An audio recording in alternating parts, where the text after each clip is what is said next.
कैसे कर सकते हैं आईआईटी क्रैक नॉर्मल आईक्यू वाले बच्चे? टॉप रैंक लाना भी डिफ़िकल्ट नहीं है। सफलता का जो सबसे इम्पोर्टेंट राज है वो है हमारे खंडेलवाल सर के यहाँ तो हमने देखा 16 के 16 बच्चे थे जो उनसे पढ़े वो पास कर गए। पूरे कंप्लीट उन्हीं ने करवाया। वो जो डेडिकेशन, वो जो डिसिप्लिन था, जिसके चलते आज मेरे बच्चे का रैंक 224 आया। उन्होंने इतना ट्रेन कर दिया था बच्चों को कि बच्चे नियत समय पर ही जो है क्वेश्चन सॉल्व करके और फिर उसका रिवीजन कर लिया करते थे। जोहार। आज हमारे साथ रिटायर्ड आईएएस ऑफिसर श्री के खंडेलवाल हैं। ये तो हम सभी जानते हैं कि Khandelwal sir additional chief secretary के पद से झारखंड में रिटायर हुए थे, लेकिन हम में से बहुत कम लोग जानते हैं कि एक प्रशासनिक पद पर आसीन होने के साथ साथ खंडेलवाल सर छात्रों को आईआईटी की तैयारी भी कराते थे। खंडेलवाल सर खुद तो एक आईआईटीएन हैं ही, इनके पुत्र अनुपम ने ऑल इंडिया रैंक 9 लाकर पूरे झारखंड का नाम रोशन किया था। साथ ही साथ इनके भांजे ने ऑल इंडिया रैंक 56 लाया था। और मज़े की बात यह है कि इन दोनों को आईआईटी की तैयारी स्वयं खंडेलवाल सर ने कराया था। इन दोनों के सिवा खंडेलवाल सर ने 16 और छात्रों को भी आईआईटी की तैयारी कराई थी और वो 16 छात्र भी आईआईटी सफल हुए थे। तो आइए बातें करते हैं खंडेलवाल सर से और जानते हैं उनके जीवन के विषय में थोड़ा और उनकी इस यात्रा के विषय में जिसमें वो छात्रों को पढ़ा रहे हैं। आपका स्वागत है रांची अपडेट्स के स्टूडियो में। सर, हम आपसे जानना चाहेंगे, जैसे हमें जहाँ तक पता है आप एडिशनल चीफ सेक्रेटरी के पद से रिटायर हुए थे झारखंड सरकार में। आमतौर पे रिटायरमेंट के बाद लोग एक आराम की ज़िंदगी जीना चाहते हैं, लेकिन आपने एक बहुत बड़ा बीड़ा उठाया कि आप स्टूडेंट्स को पढ़ाएंगे। तो ये कहाँ से आपको विचार आया? देखिए, मैं सबसे पहले मैंने अपने बेटे अंकुर, जो बड़ा बेटा है, उसको मैंने पढ़ाया, आईआईटी के लिए तैयारी कराई। वो पहले यहाँ एक इंस्टीट्यूट में, रांची के इंस्टीट्यूट में पढ़ रहा था, लेकिन वो अच्छा नहीं कर रहा था। तब मुझे लगा कि मुझे अपने पढ़ के से पढ़ाना चाहिए, और तब मैंने उसको पढ़ाया और उसका ऑल इंडिया रैंक 570 आया। उसके बाद मैंने छोटे बेटे और भांजे को पढ़ाया और फिर मैंने 16 बच्चों को पढ़ाया अपने सेवा काल में, क्योंकि मुझे बड़ा आनंद आता था पढ़ाने में, बड़ा मज़ा आता था, तो इसलिए मैंने पढ़ाया। और चूँकि इस काम में मुझे बड़ा आनंद आता है, इसलिए मैंने और पोस्ट रिटायरमेंट जॉब के लिए नहीं जाकर मैंने सोचा कि यह मेरे लिए अच्छा है और मुझे इसमें अच्छा भी लगेगा, मुझे आनंद भी आएगा और इससे लोगों को फ़ायदा भी होगा। जो मुझे नॉलेज अपने बच्चों को पढ़ाने के क्रम में हुआ है, उसका फ़ायदा बाकी बच्चों को भी मिल पाएगा। मैं 1981 में आईआईटी गया था। गिरिडीह हाई स्कूल से पढ़ने के बाद गिरिडीह कॉलेज से मैं पढ़ा था और वहाँ से मैं आईआईटी खड़गपुर गया था। आईआईटी खड़गपुर जाने वाला या किसी भी आईआईटी में जाने वाला गिरिडीह जिला से मैं पहला छात्र था। बहुत बड़ी बात है। और क्योंकि मेरी एक आदत हो गई थी सब्जेक्ट के बहुत डेप्थ में जाने की, उसका मुझे बहुत लाभ मिलता रहा, बहुत फ़ायदा रहा उसका। और आईआईटी से पास आउट करने के बाद मैंने सिविल सर्विसेज एग्ज़ाम दिया और फिर मैं आईएएस में आ गया। मेरा ऑल इंडिया रैंक 8 था आईएएस में। आईआईटी में मेरा रैंक ऑल इंडिया रैंक 52 था आईआईटी के एंट्रेंस एग्ज़ाम में। और उसके बाद 2009 में बड़ा बेटा अंकुर जब क्लास 11 में आया और किसी इंस्टीट्यूट में यहाँ पर पढ़ रहा था और अच्छा नहीं कर पा रहा था, तब मुझे लगा कि मैंने अपने समय में जो पढ़ा है, मुझे अपने फिर से सब्जेक्ट को रिवाइज करके फिर से पढ़कर अपने बच्चे को पढ़ाना चाहिए। हो सकता है उससे ज़्यादा उसे फ़ायदा हो, और हुआ भी यही। तो बेसिकली जो मुझे इसमें मज़ा आता है और कंसेप्ट के डेप्थ में जाने में जो आनंद की अनुभूति होती है, उस कारण से मैंने इस फील्ड को चुना है। और मुझे ऐसा लगता है कि पढ़ाई करने में और पढ़ाने में बहुत आनंद है अगर सब्जेक्ट के डेप्थ में आप जाएं। सब्जेक्ट के डेप्थ में नहीं जाएं तब यह एक बोझ हो जाता है। तो मेरी कोशिश होती है कि कोई भी डाउट ऐसा नहीं रह जाए जो क्लियर नहीं हो। 100% सभी डाउट्स क्लियर हों और 100% पूरे सब्जेक्ट के डेप्थ में जाकर पढ़ाई कराई जाए, अपने भी पढ़ा जाए।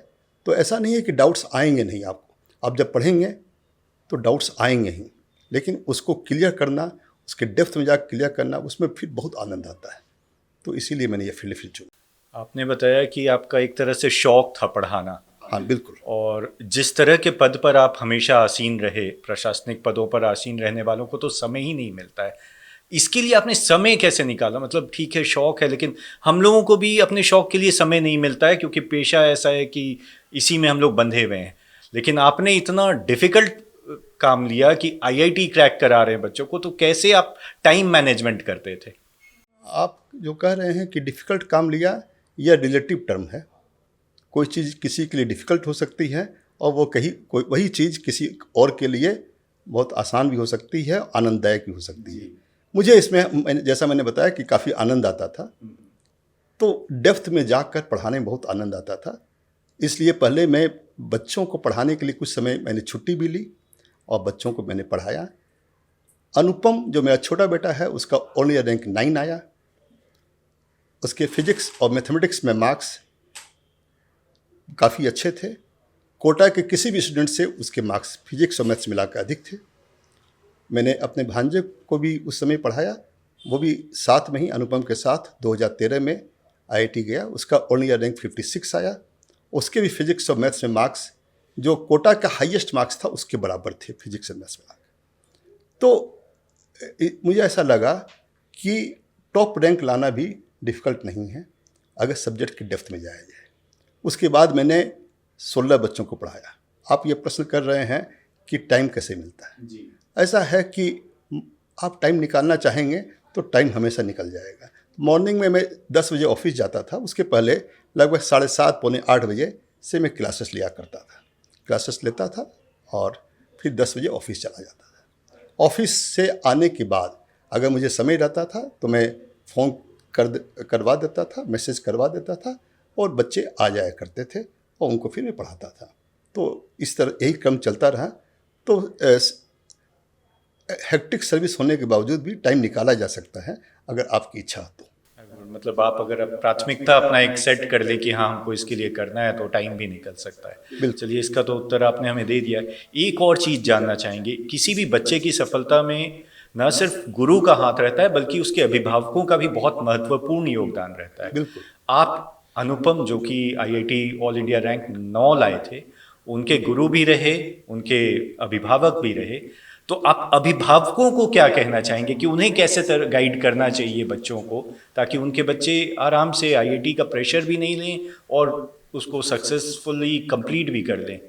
सबसे पहले तो मैं ये कहना चाहूँगा कि बच्चे में ये देखना चाहिए कि वो क्या करना चाहता है। अगर उसका एप्टीट्यूड है और वह चाहता है कि कोई पर्टिकुलर एग्ज़ाम वो क्रैक करे, तभी उसे उस फील्ड में जाने देना चाहिए। अगर उसकी इच्छा मान लीजिए आईआईटी में जाने की है ही नहीं, तो उसे प्रेशर नहीं डालना चाहिए। तो जो कैरियर वो चुनना चाहे वो अलाउ करना चाहिए। तो सबसे पहले तो मैंने ये देखा कि हमारे जो बच्चे हैं वो भी आईआईटी में जाना चाहते थे मेरी तरह ही। तो और तब मेरा काम था कि मैं उनकी अच्छे से अच्छी तैयारी करा सकूं। एक घर में पॉजिटिव एनवायरनमेंट रहे, और चूंकि मैं सब्जेक्ट के बारे में भी जानता था लेकिन इतने सालों में भूल चुका था, इसलिए मुझे फिर से पूरा पढ़ना पड़ा और काफ़ी डिटेल में डेप्थ में पढ़ना पड़ा और पढ़ के मैंने पढ़ाया। तो आप पॉजिटिव एनवायरनमेंट रखें, बच्चे पर प्रेशर नहीं डालें, बच्चे को फ्री छोड़ दें और बच्चे में को इंस्पायर करें। तो मैं समझ, और बच्चे में अगर जुनून है तो वह ज़रूर किसी भी एग्ज़ाम में बहुत अच्छा कर पाएगा। एक होता है कि बच्चे कंफ्यूज होते हैं किताबों के विषय में कि कौन सा किताब पढ़ें। मार्केटिंग का ऐसा ज़माना है कि मतलब बच्चों को पोस्टर दिखता है, ऐड दिखता है, तो वो उसी तरफ आकर्षित होने लगते हैं। तो इसके लिए बच्चों को क्या करना चाहिए? किस तरह से सही किताबों का चुनाव करना चाहिए? यह बहुत ही आपने इम्पोर्टेंट बात कही है। आज किताबें इतनी हैं कि बच्चे कंफ्यूज कर जाते हैं कौन सी किताब से क्या पढ़ें। इसमें गाइड का बहुत रोल हो जाता है, इसमें टीचर का बहुत महत्वपूर्ण रोल हो जाता है। तो चूंकि मैंने मैक्सिमम किताबों से डिटेल में काफ़ी डेप्थ में पढ़ा है, तो मुझे अब ये अंदाज हो गया है, पता चल गया है कि कौन सी किताब में कौन सी टॉपिक बेस्ट है मेरे अनुसार। तो मैं बच्चों को बताता हूँ कि यह टॉपिक इस किताब से पढ़ना चाहिए। मैं पढ़ाने के बाद उनको कहता हूँ कि अपने अपने भी तुम्हें सेल्फ स्टडी करनी चाहिए और इस किताब से यहाँ तक पढ़ो, और फिर किन किन किताबों से क्वेश्चंस बनाने चाहिए, प्रैक्टिस करने चाहिए, वो भी मैं उनको बताता हूँ। तो मेरी स्ट्रेटजी ये रही है कि 1 साल के अंदर मैं पूरा IIT का सिलेबस ख़त्म करा देता हूँ, और उसके बाद 1 साल rigorous practice, more than 200 test paper बच्चे देते हैं, और उसके बाद उसकी डिटेल एनालिसिस, उस पर क्वेश्चंस में डिस्कशन, जो भी डाउट्स हैं उस पर डिस्कशन, और साथ में रिवीजन, जो भी टॉपिक लगता है कि इसको रिवाइज करना चाहिए उस पर रिवीजन, और जहाँ भी कमी रह जाती है उस कमी को, लूप होल्स को प्लग करना और उस कमी को दूर करना, ये पूरी तरह से प्रयास होता है ताकि बच्चे बेस्ट रिजल्ट दे सकें। सर, आपसे बातें करने के पहले हमने आपके जो स्टूडेंट्स रह चुके हैं उनके माता पिता से भी बातें की। आइए देखते हैं उन्होंने क्या कहा आपके विषय में। सर, आपकी बेटी वैष्णवी ने 2021 में ऑल इंडिया रैंक 684 लाया था और वो झारखंड में गर्ल्स टॉपर भी रही थी, तो उन्हें ये सफलता कैसे मिली, कुछ बताएंगे क्या आप हमें? वो उसकी मेहनत थी, उसके साथ योग्य टीचर के हैं, ऐसे तो हैं एडमिनिस्ट्रेटर, लेकिन उनका साथ मिला, इसलिए ये संभव हो पाया। लेकिन मुझे उनके बारे में लोगों से पता था कि वो पढ़ाएंगे, तो मैंने बड़ी बेटी में बाहर भी मैं लेके गया था बच्चों को, लेकिन बाहर मुझे उस तरह से रिज़ल्ट मिला नहीं, जिसके कारण मैंने सोच रखा था छोटी बेटी में मैं रांची में ही जो योग्य शिक्षक होंगे उनसे मैं ये करूँगा। तो खंडेलवाल सर का पता चला, तो उनके एग्ज़ाम में मेरे बच्चे अपेयर हुए और सेलेक्ट हुई। दूसरे कोचिंग इंस्टीट्यूट से आप खंडेलवाल सर के कोचिंग को कैसे अलग मानते हैं? देखिए, किसी भी कोचिंग इंस्टीट्यूट में मतलब वीक में 3 या 4 क्लास होते हैं, 3 दिन क्लास होते हैं, जिसमें 3 घंटे का क्लास होता है। बच्चा पढ़ा, उसका क्या डाउट्स है वो क्लियर करने के लिए हो सकता है वो कहेंगे कि 5 दिन बाद आओ, लेकिन सर के यहाँ ये स्थिति थी कि डाउट्स अगर है तो डाउट्स तो नेक्स्ट मीटिंग के पहले वो डाउट्स क्लियर होना चाहिए। सर का ये कहना है कि अगर आपको कोई क्वेश्चन बनाया आपने, उसमें आपको कोई डाउट नहीं निकलता है, तो सबसे बड़ा डाउट वही है। आप क्वेश्चन बनाओगे तभी डाउट्स आएंगे, और डाउट्स और 24 घंटे के अंदर क्लियर हो जाए तो आगे के लिए अच्छा। अदर्स कोचिंग में यही होता है कि बाहर से मतलब वो डाउट्स के लिए अलग सेशन रखते हैं जी, हो सकता है 5 दिन लगे, 7 दिन लगे, और बच्चे का डाउट बढ़ता चला जाएगा, तो उससे नुकसान बच्चों का मतलब हुआ। बड़ी बेटी में मैंने देखा है कि बहुत नुकसान हुआ उसका असल। इसलिए हमने सोच लिया था कि जो यहाँ पर सर का व्यक्तिगत ये ध्यान रहता था बच्चों पर, ईच इंडिविजुअल बच्चों पर वो केयर करते थे, इसलिए हम लोग सर के पास। वैष्णवी ने रांची से ही कोचिंग की। हमारे झारखंड से और बिहार के क्षेत्र से कई बच्चे कोटा जाते हैं तैयारी के लिए या कहीं भी बाहर जाते हैं, उनको आप क्या कहना चाहेंगे? उन अभिभावकों को क्या संदेश देना चाहेंगे? सही, बाहर जाते हैं, कोटा का परसेंटेज आप 1% भी रिजल्ट नहीं है, 1% के आसपास रिजल्ट जी। सर के यहाँ तो हमने देखा 16 के 16 बच्चे थे जो उनसे पढ़े वो पास कर गए, तो जहाँ 1% और 100% आसमान जमीन का अंतर है। वैष्णवी अभी कौन सी IIT में है और उसने कौन सा ब्रांच लिया है? IIT कानपुर में है वो, और कंप्यूटर साइंस उसका ब्रांच है। सर, आपके बेटे अनिकेत का ऑल इंडिया रैंक 56 था, तो इसका श्रेय आप किसको देते हैं? पूर्ण रूप से मैं श्रेय मिस्टर KK खंडेलवाल को देना चाहता हूँ, क्योंकि वही उनको पूरे अपने 2 साल जब वो पढ़ा, वो पढ़ाई अपने अंडर में उसको, और जो भी फिजिक्स मैथ्स पूरे कंप्लीट उन्हीं ने करवाया।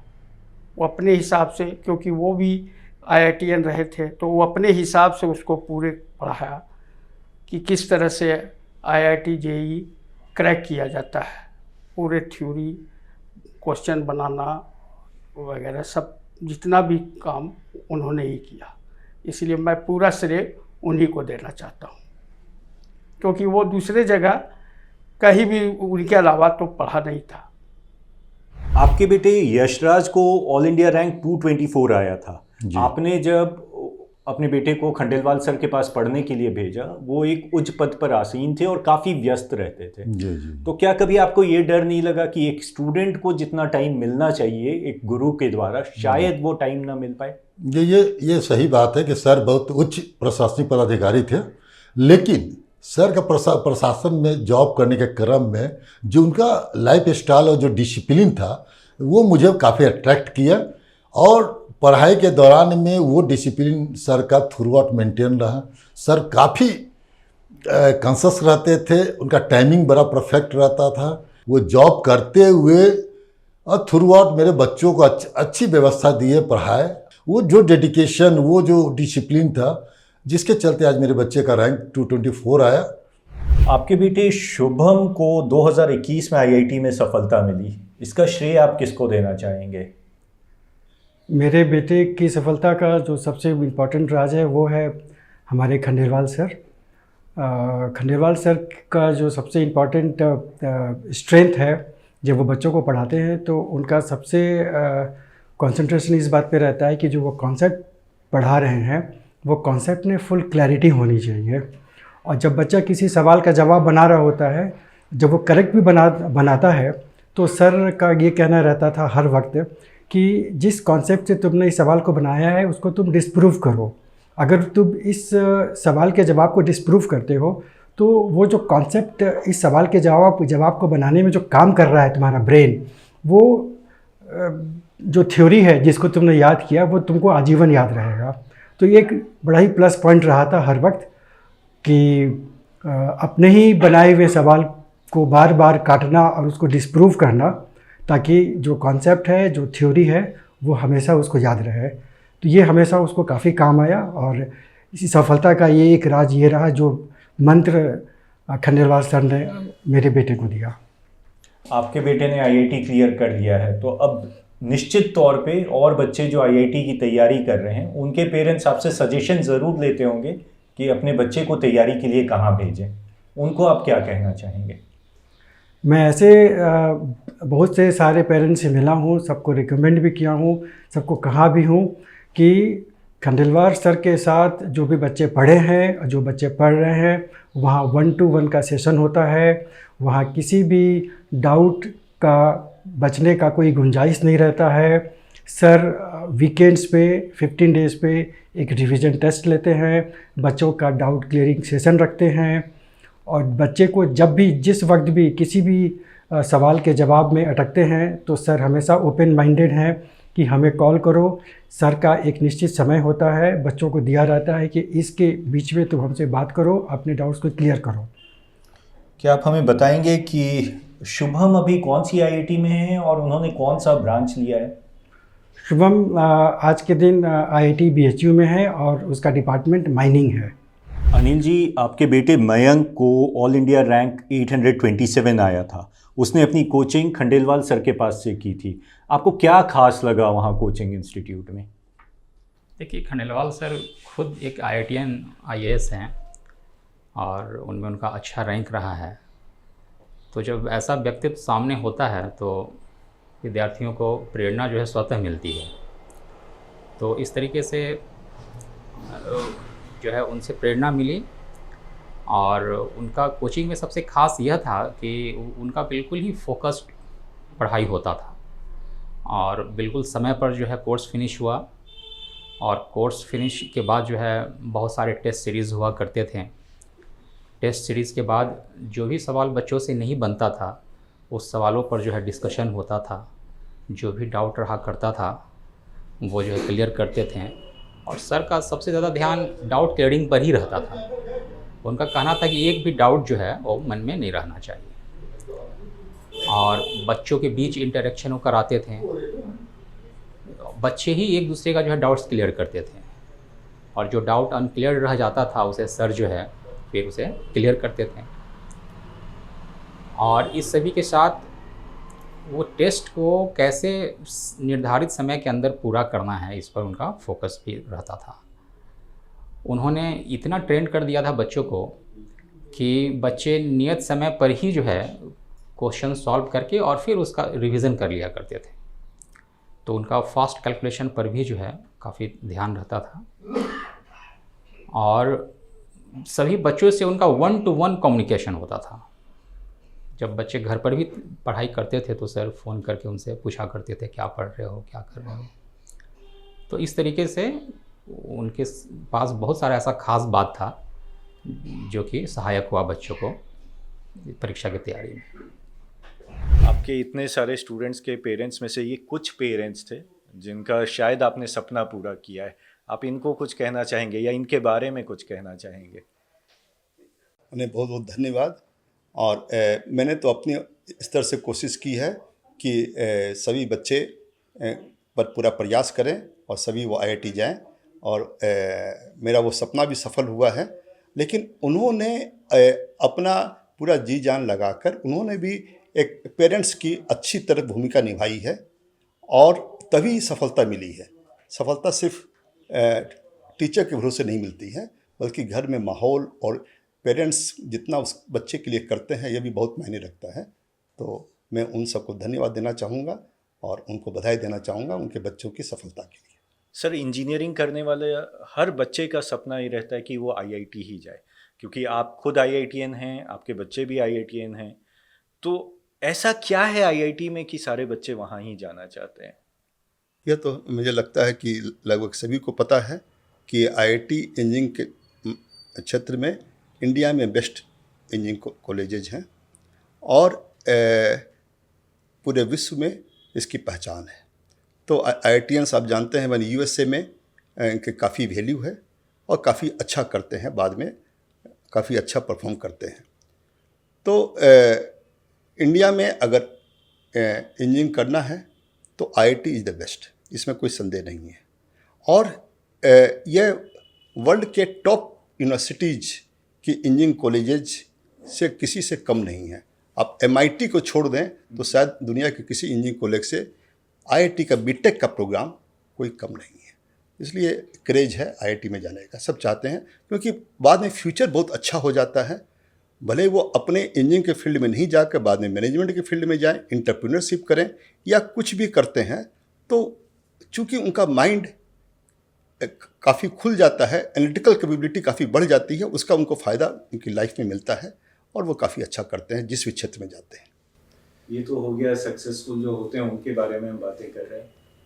कई छात्र फेल भी होते हैं, वो सक्सीड नहीं कर पाते हैं, उनको आप क्या कहना चाहेंगे? नहीं, आप सही है। देखिए IIT में जो बच्चे बैठते हैं उसमें सक्सेस रेट लगभग 1 to 1.2% है, तो काफ़ी टफ एग्ज़ाम है उस तरह से देखा जाए तो। मेरा मानना है कि आप डेप्थ में जाएंगे, बच्चे में कमिटमेंट होगा, तो शायद नॉर्मल एवरेज IQ वाला बच्चा भी IIT क्रैक कर सकता है। लेकिन ज़रूरी है कि फैकल्टी में कितना डेप्थ है, कितना डेप्थ में ले जाते हैं, कितना आनंदपूर्वक पढ़ाते हैं, कितना उस डाउट वगैरह क्लियर रखते हैं, ताकि बच्चे पर पढ़ाई का बोझ नहीं हो। लेकिन उसके बावजूद भी सभी बच्चे तो कम्पीट नहीं कर सकते हैं। जो कम्पीट नहीं कर सकते उनको निराश होने की ज़रूरत नहीं है। बहुत से दूसरे इंजीनियरिंग कॉलेजेज हैं और वो उसमें जा सकते हैं। और लाइफ सिर्फ एक एग्ज़ाम से डिसाइड नहीं होती है। यह एग्ज़ाम महत्वपूर्ण है, लेकिन इससे पूरी तरह से लाइफ डिसाइड नहीं होती है। बहुत से लोग हैं जो IIT में अच्छा नहीं करते हैं, कम्पीट नहीं कर पाते हैं, लेकिन लाइफ ही फिर बाद में बहुत अच्छा करते हैं। इसलिए उसमें निराश होने की ज़रूरत नहीं है। अपनी ओर से पूरा प्रयास करने की ज़रूरत है, और उसके बाद तो छोड़ देना चाहिए भगवान। आपने कहा कि नॉर्मल IQ के भी बच्चे जो हैं वो IIT क्रैक कर सकते हैं, तो क्या इसका क्या कोई फॉर्मूला है? क्या कैसे कर सकते हैं IIT क्रैक नॉर्मल IQ वाले बच्चे? फैकल्टी का तो रोल है ही, नो डाउट। आपने कहा कि कंसेप्ट, बच्चों को अपने पार्ट पे क्या करना चाहिए? बच्चों को सबसे पहले है कि वो कितने डेप्थ में जाते हैं पढ़ाई के, कितने डेप्थ में जाते हैं, कितना एनालाइज करते हैं चीज़ों को। स्ट्रेट फॉरवर्ड चीज़ें नहीं, क्योंकि IIT के जो क्वेश्चंस होते हैं कभी रिपीट नहीं होते हैं, है ना। कोई क्वेश्चंस किसी किताब से नहीं रहते हैं, ये फ्रेश क्वेश्चंस बनाए जाते हैं। तो वह कंसेप्ट के कितने डेप्थ में जाते हैं, और किसी भी चीज़ को ऐसे ही नहीं मान लेते हैं कि हाँ कोई प्रूफ दिया हुआ है तो वो मान लिए। उसको काटने की कोशिश करना ज़रूरी होता है, और जब उसको डिस्प्रूव नहीं कर सकें उसके प्रयास करने के बावजूद, तब और उसे मालूम पड़ता है कि ना इसके अलावा यह कुछ और हो ही नहीं सकता है, तब जो समझ आती है वो समझ बहुत ज़्यादा स्ट्रांग हो जाती है। तो एक डेप्थ में जाने का तरीका होता है, वो स्ट्रेटेजी उसको एक अपनानी जरूरी है, जो की ज़रूरत होती है, और इसमें फैकल्टी का बहुत रोल हो जाता है।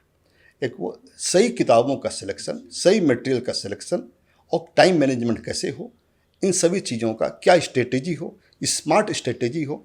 ऐसा नहीं है कि 16 घंटे 17 घंटे कोई पढ़ेगा तो आईआईटी में चला जाएगा। मैं तो उल्टा कहूँगा कि जिनको भी मैं कभी देखता हूँ कि जो 15, 16, 17 घंटे पढ़ते हैं, वो ऑलमोस्ट मैं समझता हूँ कि वो आईआईटी में नहीं जा पाएगा। क्यों? क्योंकि आपको स्मार्ट स्टडी करनी है, इफ़ेक्टिव स्टडी करनी है। आप बोर हो रहे हैं और फिर भी आप सिर्फ अपने को संतुष्ट करने के लिए लगातार पढ़े जा रहे हैं, वो काम नहीं करना है। अल्टीमेटली आप कितने डेप्थ में जाकर कितना सीख रहे हैं, यह महत्वपूर्ण है, और इसमें फैकल्टी का बहुत बड़ा रोल है। आपने वर्ड यूज़ किया स्मार्ट। आज के ज़माने में अगर देखें तो सब कुछ स्मार्ट होता जा रहा है। आपने जब अपने बच्चों को पढ़ाने की बात की तो आपने कहा कि आप फिर से रिवाइज़ किया आपने सब कुछ। समय के साथ अब क्लासेस भी स्मार्ट होते जा रहे हैं, स्मार्ट बोर्ड आ रहा है, इंटरैक्टिव पैनल्स आ रहे हैं। आप उनके साथ कैसे कोप अप कर रहे हैं अभी के इसमें? आप उसमें भी अपने को अपग्रेड कर रहे होंगे? या बिल्कुल बिल्कुल। अब ऐसा है कि हम लोग स्मार्ट बोर्ड तो रखे हुए हैं, और अभी जो हमने खंडवा क्लासेस शुरू की है, उसमें तो मेरा बेटा अनुपम, वह भी सैमसंग साउथ कोरिया में जॉब कर रहा था, वहाँ से छोड़कर, और उसके कुछ और आईआईटी दिल्ली के कंप्यूटर साइंस के फ्रेंड्स छोड़कर स्टार्टअप कर रहे हैं। वो भी बेंगलोर में हैं, और वो इसी बात पर स्टार्टअप कर रहे हैं कि कैसे आर्टिफिशियल इंटेलिजेंस के माध्यम से यह पता चल सके कि स्टूडेंट्स का डाउट क्या क्या है, किस टॉपिक का डाउट है, और उसका सॉल्यूशन उसको मिल सके। इस पर वो स्टार्टअप किए हैं और उस पर प्रयासरत हैं। तो उसका हम लोग वो एक्सपेरिमेंट हमारे कोचिंग से ही करेंगे। तो हम लोग टेक्नोलॉजी का भरपूर फ़ायदा उठाएंगे, और एक नई टेक्नोलॉजी लाने का प्रयास किया जा रहा है।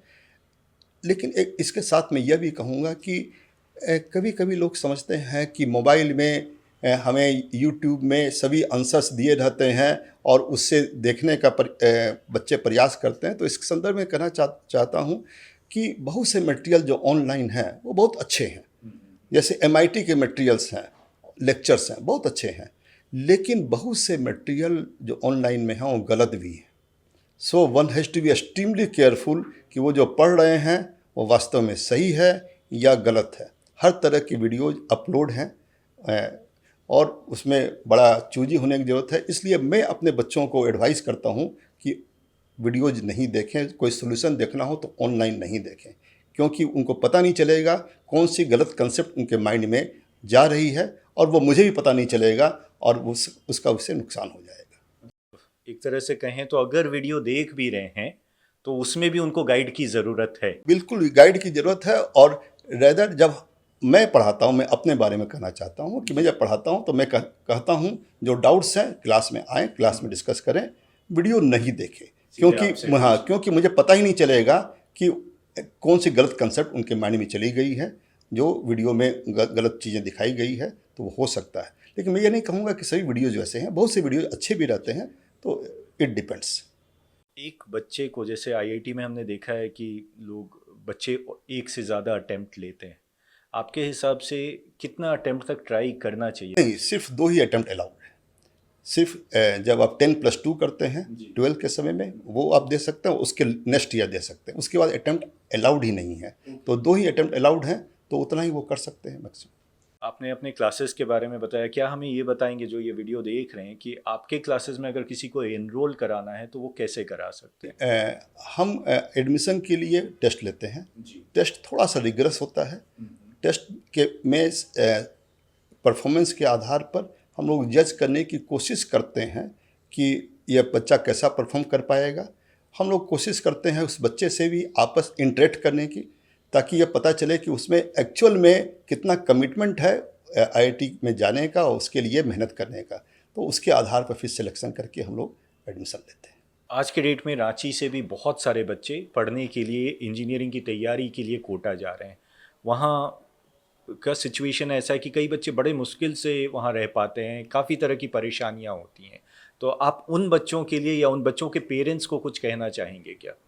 देखिए, झारखंड, बिहार और ईस्टर्न इंडिया से भी काफ़ी बच्चे कोटा जा रहे हैं, और सक्सेस इस बात पर निर्भर करता है कि फैकल्टी कैसा पढ़ा रहे हैं और इसी उम्मीद में कोटा जा रहे हैं। तो मैंने तो पाया कि मैंने जब अपने बच्चों को ही पढ़ाया, तो अनुपम को जब मैंने पढ़ाया तो उसके मार्क्स फिजिक्स और मैथ्स जो सब्जेक्ट मैंने पढ़ाई उसमें कोटा के भी किसी स्टूडेंट से ज़्यादा मार्क्स थे, और अनिकेत के मार्क्स कोटा के स्टूडेंट का जो हाईएस्ट मार्क्स था उसके बराबर थे। तो इसलिए मुझे ऐसा प्रतीत हुआ कि कोटा जाने की ज़रूरत तो थी नहीं हमारे बच्चों को, और बाद में भी बच्चों को पढ़ाया, सभी सफल रहे। कोटा में भी मैं नहीं समझता हूँ कि compete करने का परसेंटेज बहुत हाई हो। तो चूँकि बंसल जी ने बंसल क्लासेस खोली थी, उस समय से कोटा का नाम हो गया और लोग कोटा जा रहे हैं अच्छे फैकल्टी, अच्छी पढ़ाई की तलाश में। लेकिन यहाँ पर अगर अच्छी पढ़ाई की क्वालिटी मिल रही है रांची में, तो मुझे लगता है कोटा जाने की ज़रूरत नहीं है, क्योंकि यहाँ पर घर से रिलेटिवली नज़दीक रहेंगे तो थोड़ा बच्चों को भी अच्छा लगेगा, पेरेंट्स को भी अच्छा लगेगा, क्योंकि कभी भी आकर मिल सकते हैं और बच्चों की देखभाल भी कर सकते हैं। तो ये एक उनको एडवांटेज रहेगा, और फिर डिसीजन तो उन्हीं का है। ये थे खंडेलवाल सर हमारे साथ। Thank you so much sir, आपने इतना बहुमूल्य टाइम अपना दिया, अपने व्यस्त दिनचर्या में से हमें निकाल कर। हमें पूरा विश्वास है कि ये वीडियो जो स्टूडेंट्स देख रहे होंगे उनको कहीं ना कहीं इस वीडियो से बहुत मदद मिलेगा, और अगर वो कंफ्यूज्ड हैं कि किनके पास जाएं पढ़ने के लिए, तो खंडेलवाल सर को एक बार ज़रूर कांटेक्ट कर सकते हैं।